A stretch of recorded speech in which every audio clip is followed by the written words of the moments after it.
I am Shawnee, and welcome to TheShuneyView, designed for happy life, engineered to last. The purpose of my podcast is to exemplify dreams and goals and how to achieve them through self-motivation and inspiration from others. There is a saying, give a man a fish and you feed him for a day. Teach a man to fish and you feed him for a lifetime. All right, happy New Year's, everybody. We have made it to 2021. Despite the COVID and whatever else has been going on politically, we have made it to breathe into 2021. And I'm really excited about this year. I'm excited every year. You know, some people say, new year, new me. Well, that's kind of a everyday thing that I kind of aim for. So that's not really a resolution for me. But speaking of it being a new year, that's also equivalent to change. There's a process when it comes to change, and that's what we're going to talk about today. I said new year, new me. Well, I'm trying something new, and I'm just going to speak off of I guess past experiences or my own experience and ways that I process change.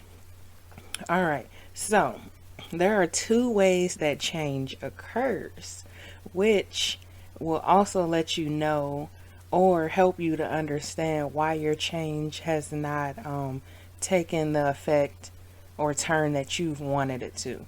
And those two options are forced and initiated. If your change was forced, more than likely it's not going to stick or take as permanently as you would want.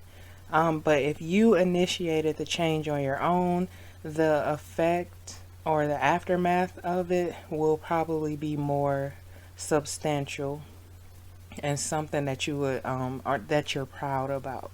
But either way, you should not feel bad about whatever level you are in with your change, because all change happens outside of our comfort zone. And we tend to choose the familiar over uncertainty. And that's why a lot of people get stuck. You have to make decisions, because if you don't make a decision, you're either going to get stuck or you're going to revert back to your old behavior. You have to figure out what your individual readiness level is, and that's how whatever your goal or plan or process of change, that's how it's going to come into play. Your readiness level, an example for that would be, say that you work out or you start a new workout plan and you're not really an active individual, but you have this workout plan that's very strenuous and completely new to you. You may start out the first day like really excited and just like full of energy, and then probably the following week start to slow down and become like less motivated. That doesn't necessarily mean that you're being lazy or you're not living up to your potential, but it's more so that your readiness level, you tried to reach a level that you weren't really ready for. A lot of things take a lot of mental preparation before you jump into it, and then some things you can just step out on faith and just let things unfold the way that you want them to. Not the way that you want them to, but just let things unfold naturally. But anyway, a relapse is a process of change, or at least it's a part of the process of change, and it is definitely non-linear within that process. So sometimes you're going to do really good, and then sometimes things are just not going to look good for the home team. But do not be discouraged because like I said, you may have set your readiness level too high, and it's also outside of your comfort zone. But You got to push through, and prepare for it, and continue to follow through. Do not stop. Don't quit. Don't give up, and just keep moving. Like I said, relapse is common. It's a part of it. It's a part of the process. Trust the process. You may have to just readjust your plan. Another thing you can do is reward your successes. One thing that I like to do to reward myself for successes, no matter how small or big they are, is I write a list, and that heightens or boosts up my dopamine levels when I can cross them off because I actually achieved what it is that I wrote down. So try that out. Another thing you can do is make sure to be assertive with your no.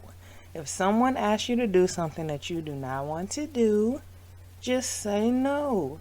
You may feel bad about it, but oh well. If it's not within your means or your plans, or maybe you just don't even feel like doing it, say no. Be assertive. Keep pushing because you're working on yourself. And the last thing I probably want to hit on is practicing self-compassion. Do not beat up on yourself. Don't do that. You are your star player. So those things that you're saying in your head, you are talking to yourself. You're talking to your higher self. So if you're telling yourself that you're not good enough, you're not worthy, then you're going to live up to those two beliefs that you put into yourself.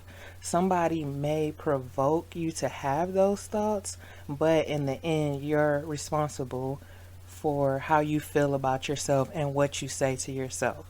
Because you're going to have negativity coming to you from all different directions in life, whether it's from home, work, maybe a recreation that you participate in, but you're always going to have some type of negative energy coming in your direction, but you have to be able to deflect it and deal with it in a healthy manner.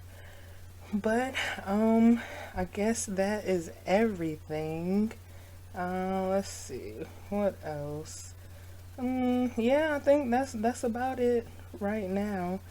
Just be honest with yourself and give yourself the attention that you need, because only you know what you need. Your friends and family may be able to be there for you in certain moments, but they can't be there all the time. You're the only person with yourself at all times. So just remember that change occurs gradually, and you just have to keep pushing. And that will conclude this week's episode. Like I said, we made it to 2021, and let's just keep pushing. So if you like what you hear, please follow, subscribe, like, add, request, comment, and share. Yeah, all of that good stuff. See you Monday.